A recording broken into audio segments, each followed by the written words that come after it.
وقار حضرات سعادت کرام علماء کرام بزرگوں دوستوں نوجوان ساتھیوں عزیز بچوں میری ماں اور بہنوں السلام علیکم ورحمۃ اللہ وبرکاتہ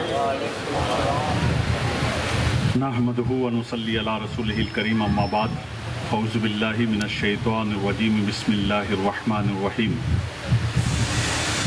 الا ان اولیاء اللہ لا خوف علیہم ولا هم یحزنون الذین آمنوا وکانوا یتقون صدق اللہ مولانا العظیم و صدق رسولہ النبی الامین المتین الکریم ونحن علی ذلک لمن الشاہدین والشاکرین والحمد للہ رب العالمین۔ آئیے ہم اور آپ مل کر مدنی تاجدار مکی مختار نبی مکرم رسول معظم سرکار ابد قرار حبیب کردگار محبوب پروردگار حضور سراپا نور احمد مصطفیٰ محمد مصطفیٰ صلی اللہ تعالیٰ علیہ وسلم کی بارگاہ میں ہدیہ درود و سلام پیش فرمائے اور پڑھے اللہم صلی علی سیدنا و مولانا محمد مبارک و سلیم صلاۃ و سلام علیک یا رسول اللہ۔ کس لیے فکر کریں حشر کے دن کیا ہوگا، کس لیے فکر کریں حشر کے دن کیا ہوگا، سامنے ان کے جو کچھ ہوگا وہ اچھا ہوگا، اور جذبہ عشق بتا وقت وہ کیسا ہوگا، جذبہ عشق بتا وقت وہ کیسا ہوگا، سامنے جب میرے سرکار کا روزہ ہوگا، سامنے جب میرے سرکار کا روزہ ہوگا، اور ان کے ہوتے ہوئے ظلمت کا تصور کیسا، ظلمت کہتے ہیں اندھیرے کو، ان کے ہوتے ہوئے ظلمت کا تصور کیسا، قبر میں میری اجالا ہی اجالا ہوگا، قبر میں میری اجالا ہی اجالا ہوگا، اور نفسی نفسی کے سوا جب نہ سجائی دے گا۔ قیامت کا دن ہوگا، میدان محشر قائم ہوگا، سورج سوا نیزے پر ہوگا، زمین تانبے کی ہوگی، اتنی شدت کی گرمی ہوگی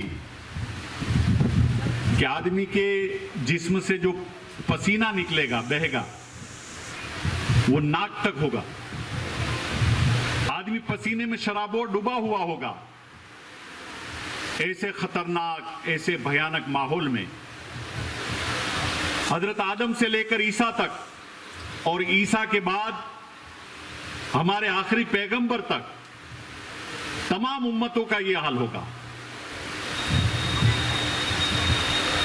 حضرت آدم کی امت حضرت آدم کے پاس جائے گی، اے آدم نفسی نفسی کا عالم ہے، حساب و کتاب کا دین ہے، ایسے خطرناک ایسے بھیانک ماحول میں آپ رب سے ہماری بخشش کی سفارش کرو تاکہ رب ہمارے گناہوں کو معاف کر دے اور جہنم سے نکال کر کے جنت میں داخل کر دیں۔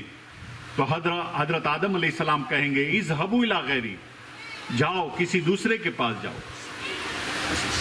نوح علیہ السلام کی امت نوح کے پاس جائے گی، اے نوح ہم نے آپ کا کلمہ پڑھا، آپ کے احکام پر لائے ہوئے احکام پر عمل کیا، لہذا ایسے بھیانک خطرناک ماحول میں پیاس پانی کی شدت سے منہ ترس رہا ہے، پسینے سے شرابور ہیں، اتنی شدت کی گرمی ہے، آپ رب سے کہیں کہ رب ہمارے گناہوں کو معاف کر دے، ہماری سفارش کیجئے۔ کہیں گے اذهبوا الی غیری، کسی دوسرے کے پاس جاؤ۔ موسیٰ کی امت موسیٰ کے پاس جائیں گی، کہا اذهبوا الی غیری، کسی دوسرے کے پاس جاؤ۔ یوسف کی امت یوسف علیہ السلام کے پاس جائیں گی، جاؤ دوسرے کے پاس جاؤ۔ سلیمان کی امت سلیمان کے پاس جائیں گی، کہیں گے اذهبوا الی غیری، جاؤ کسی دوسرے کے پاس جاؤ۔ عیسیٰ کی امت عیسیٰ کے پاس جائے گی، جاؤ کسی دوسرے کے پاس جاؤ۔ 1,24,000 کم و بیش انبیاء کرام اس دنیا میں تشریف لائے، سب کی امتیں اپنے اپنے نبیوں کے پاس جائیں گی، پیغمبروں کے پاس جائے گی، اپنے رسولوں کے پاس جائیں گی، سب کہیں گے اذهبوا الی غیری، کسی دوسرے کے پاس جاؤ۔ آخر میں تمام نبیوں کی امتیں اور ہمارے آخری نبی کی امت سب آپس میں مشورہ کریں گے کہ آدم کے پاس گئے کوئی جواب نہ ملا، نوح کے پاس گئے کوئی جواب نہ ملا، شیش کے پاس گئے کوئی جواب نہ ملا، داؤد کے پاس گئے کوئی جواب نہ ملا، موسیٰ کے پاس گئے کوئی جواب نہ ملا، عیسیٰ کے پاس گئے کوئی جواب نہ ملا، سلیمان کے پاس گئے کوئی جواب نہ ملا۔ اب جائیں تو کہاں جائیں؟ آپس میں مشورہ کرنے کے بعد سب لوگ طے کریں گے کہ اب نبیوں میں ایک ہی نبی بچا ہے، آخری نبی جو اس دنیا میں اللہ تبارک و تعالیٰ نے مبعوث فرما دیا تھا اور کہہ دیا تھا ما کان محمد نبا احد من رجالکم ولکن رسول اللہ خاتم النبیین، محمد صلی اللہ تعالیٰ علیہ وسلم تمہارے مردوں میں سے کسی کے باپ نہیں بلکہ اللہ کے رسول اور نبیوں کے خاتم ہیں۔ اسی لیے تو حضور نے کہا تھا نا خاتم النبیین لا نبی بعدی، میں نبیوں کا خاتم ہوں، میرے بعد کوئی نبی نہیں۔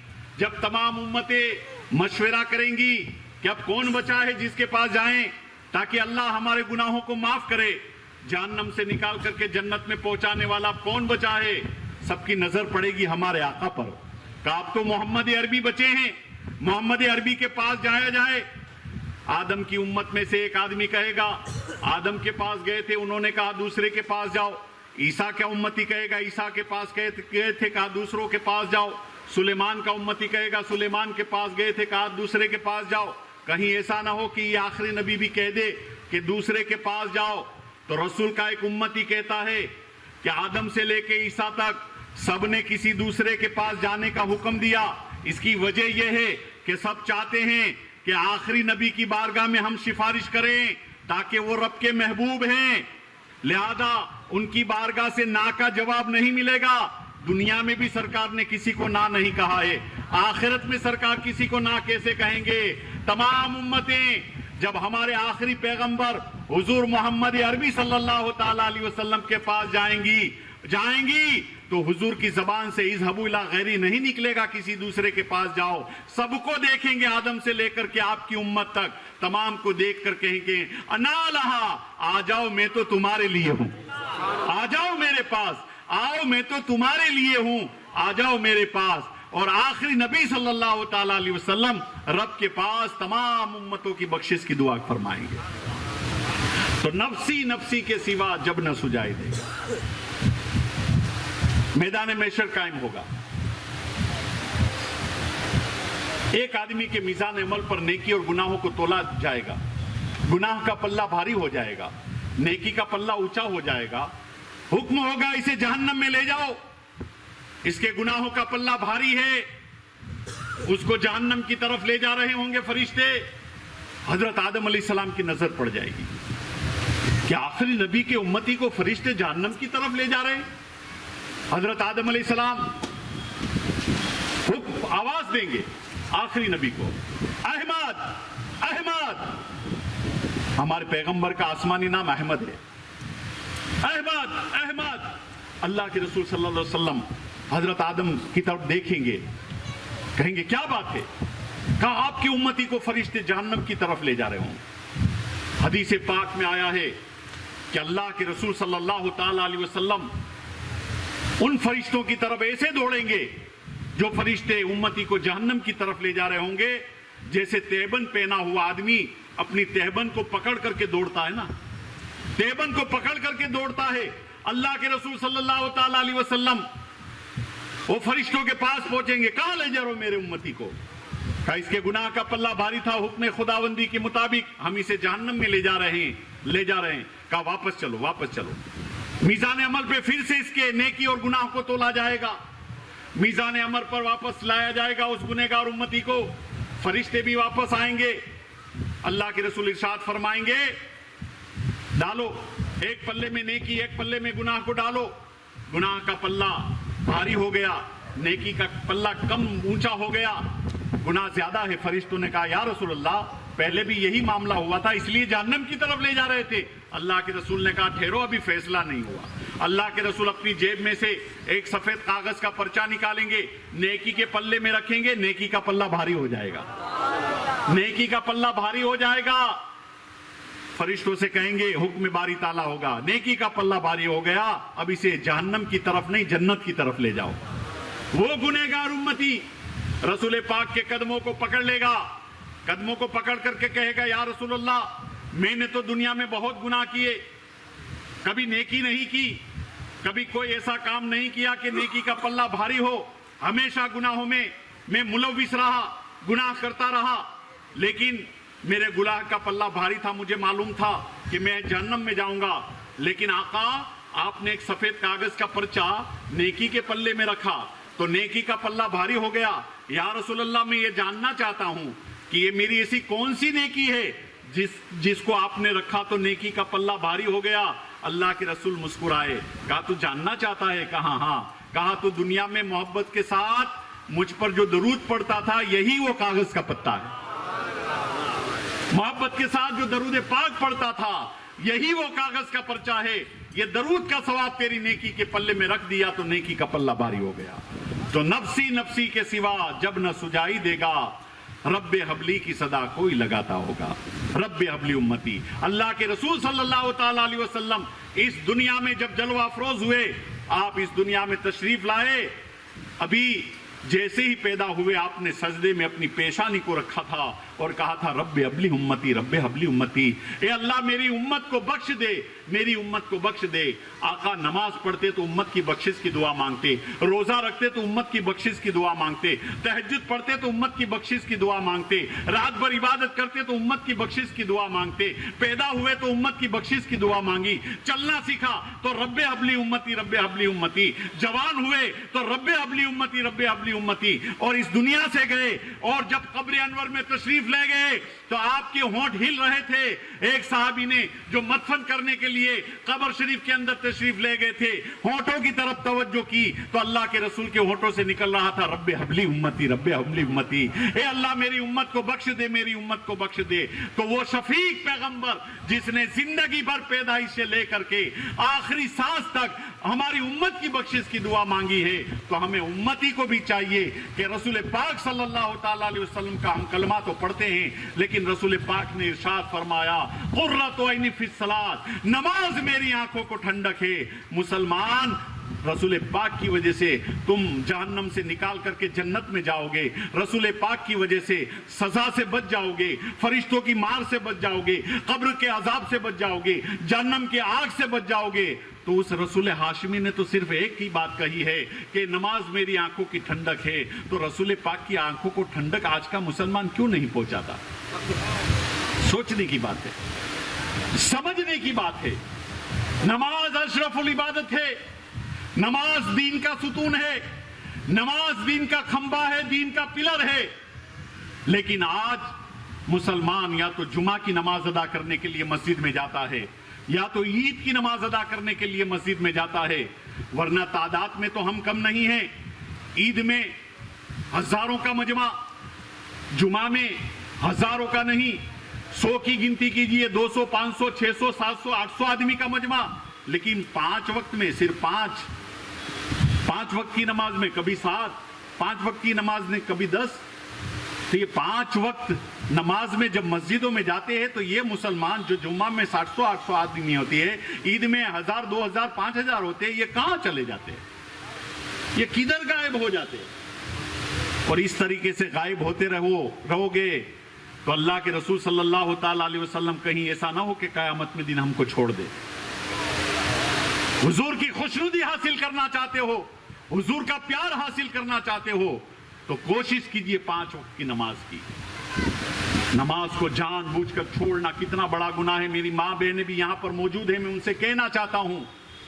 ایک عورت حضرت موسیٰ علیہ السلام کی بارگاہ میں حاضر ہوئی، موسیٰ علیہ السلام سے کہنے لگی اے موسیٰ میں نے بہت بڑا گناہ کیا، اس کے بعد توبہ کر کے تمہارے پاس اس لیے آئی ہوں کہ جب تم کوہ طور پر اللہ سے کلام کرنے کے لیے جانا تو میری سفارش کرنا کہ اللہ میری توبہ کو قبول کرے.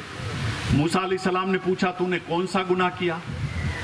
عورت نے کہا میں نے زنا کیا، زنا کرنے کے بعد بچہ پیدا ہوا، میں نے اسے مار ڈالا. یا اللہ، اتنا سننا تھا. موسیٰ علیہ السلام کا چہرہ لال ہو گیا. اے عورت، اتنا بڑا تو نے گناہ کیا، زنا کیا، حرام کاری کی، اس کے بعد بچہ پیدا ہو اسے مار بھی دیا؟ جا یہاں سے دور ہو جا، کہیں ایسا نہ ہو کہ تیری وجہ سے عذاب الہیہ نازل ہو اور ہم سب برباد ہو جائیں، تباہ و برباد ہو جائیں عذاب کی وجہ سے. جا یہاں سے دور ہو جا. عورت کو بھگا دیا. عورت روتی ہوئی موسیٰ علیہ السلام کی بارگاہ کو چھوڑ کے چلی گئی. تھوڑی دیر ہوئی حضرت جبرائیل اللہ کا پیغام لے کر تشریف لائے. اے موسیٰ، اس عورت کو تم نے کیوں بھگا دیا؟ وہ توبہ کر کے اپنے گناہوں کی معافی مانگنے کے لیے آپ کے پاس سفارش طلب کرنے کے لیے آئی تھی. تم نے اسے کیوں دھتکار دیا؟ تم نے اسے کیوں ٹھکرا دیا؟ تو جبرائیل سے موسیٰ نے کہا، اے جبرائیل، اتنی بڑی گنہگار عورت جس نے حرام کاری کی، زنا کیا، اس کے بعد بچہ پیدا ہو اسے قتل کر دیا، اس کی توبہ اللہ قبول کر سکتا ہے؟ اس کے گناہوں کو معاف کر سکتا ہے؟ جبرائیل نے کہا، اس عورت کا گناہ تو کچھ نہیں ہے. اس عورت کا گناہ تو کچھ نہیں ہے، اس سے بھی بڑے بڑے گنہگار ہیں جو توبہ کرنے پر اللہ اس کے گناہوں کو معاف کر دیتا ہے. اسی لیے تو قرآن میں ارشاد ہے، لا تقنطوا من رحمت اللہ ان اللہ یغفر الذنوب جميعا. اللہ کی رحمت سے نا امید مت ہو، بے شک اللہ تمہارے گناہوں کو بخش دے گا. اگر تم نے کفر کیا ہے، آگ کی پوجا کی ہے، بت کی پرستش کی ہے، گناہ کیا ہے، شراب پیا ہے، جوا کیا ہے، زنا کیا ہے، سب اللہ کی بارگاہ میں سچی اور خالص توبہ کرنے سے اللہ گناہوں کو معاف کر دیتا ہے. جبرائیل اتنے بڑے گنہگار عورت ایسا کام کیا اور توبہ کی، اللہ اس کی توبہ قبول کر لے گا؟ کہا یہ تو کچھ نہیں، اسے بھی بڑے بڑے گنہگار ہے. کہا اس سے بڑا گنہگار تو میں نے دیکھا ہی نہیں. موسیٰ علیہ السلام نے کہا اس عورت جیسا گناہ تو کسی نے کیا ہی نہیں آج تک، میری نظر سے گزرا ہی نہیں ہے. کہا اس عورت سے زیادہ گنہگار تو وہ ہے جو جان بوجھ کر کے نماز چھوڑ دیتا ہے.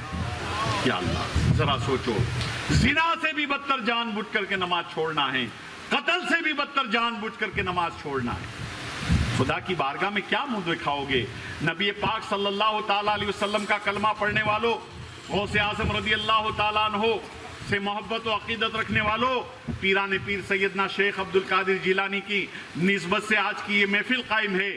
سیدنا غوث اعظم رضی اللہ تعالیٰ عنہ تو یہاں تک فرماتے ہیں کہ میری بارگاہ میں اگر نمازی آتا ہے تو میں اس کی دعا کو فوراً قبول کر لیتا ہوں، اور اگر بے نمازی میری بارگاہ میں آتا ہے میں اس کی دعا کو قبول نہیں کرتا.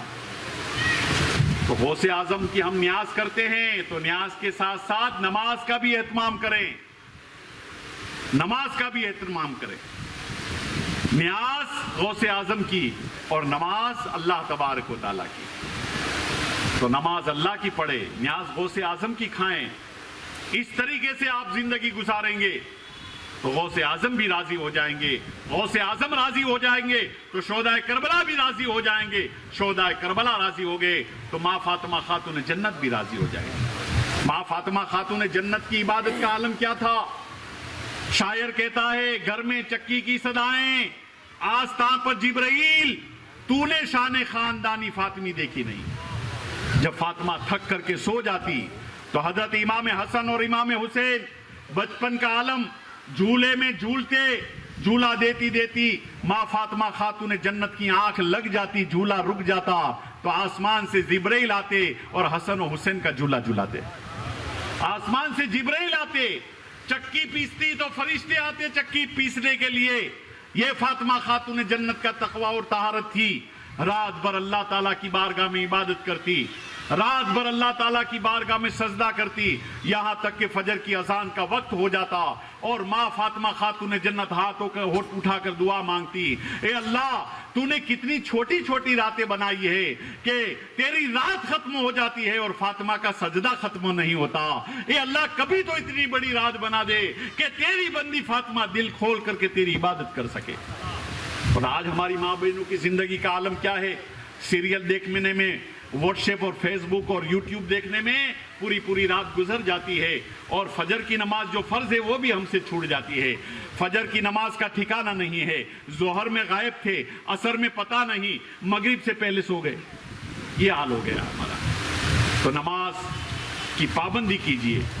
اللہ کی بارگاہ میں جو بہترین تحفہ ہے، جو شب معراج کا تحفہ ہے، اللہ کے رسول صلی اللہ تعالیٰ علیہ وسلم کو معراج کی رات اللہ تبارک و تعالیٰ نے اپنے پاس عرش پر بلایا اور اپنا دیدار کرایا لا مقام بلا کر کے، اور امت کے لیے جو تحفہ عطا کیا تھا وہ نماز تھی. اسی لیے تو کہا جاتا ہے الصلاۃ معراج المومنین، نماز مومنوں کی معراج ہے۔ تو بلندی حاصل کرنا چاہتا ہوں۔ معراج کا مطلب کیا ہے؟ بلندی، اونچائی۔ معراج کا یہی مطلب ہے، اونچائی۔ تو نماز مومن کی معراج ہے، تو نماز مومن پڑھتا رہے گا، اس کو اونچائی ملتی رہے گی، بلندی ملتی رہے گی۔ نماز پڑھو، روزی میں بلندی ملے گی۔ نماز پڑھو، کاروبار میں بلندی ملے گی۔ نماز پڑھو، بیماری سے چھٹکارا ہو جائے گا۔ نماز پڑھو، آپ کے تمام مسائل آسان ہو جائیں گے۔ نماز پڑھو گے، اللہ بھی راضی ہوگا، اللہ کے رسول بھی راضی ہوں گے۔ اللہ تبارک و تعالیٰ سے دعا ہے، اللہ تبارک و تعالیٰ آج کی اس محفل کو اپنے حبیب کے صدقے میں قبول فرمائے، اور جناب یوسف بھائی کی طرف سے اور نسیم بین کی طرف سے یہ جو جشن غوث اعظم رضی اللہ تعالیٰ عنہ کا سلسلہ ہر سال ان کی طرف سے رہتا ہے، اللہ تبارک و تعالیٰ غوث اعظم کا فیضان ان پر عطا فرمائے، ان کے پریوار کو اللہ تبارک و تعالیٰ، ان کے خاندان کو، جتنے بھی لوگ یہاں پر حاضر ہیں، اللہ تبارک و تعالیٰ سب کو دین اور دنیا کی نعمتوں سے مالا مال فرمائے، سب کے گناہوں کو معاف فرمائے، سب کو نماز پڑھنے کی توفیق عطا فرمائے، اور قیامت کے دن حضور صلی اللہ تعالیٰ علیہ وسلم کی اللہ شفاعت نصیب فرمائے۔ وآخر دعوانا ان الحمد للہ رب العالمین۔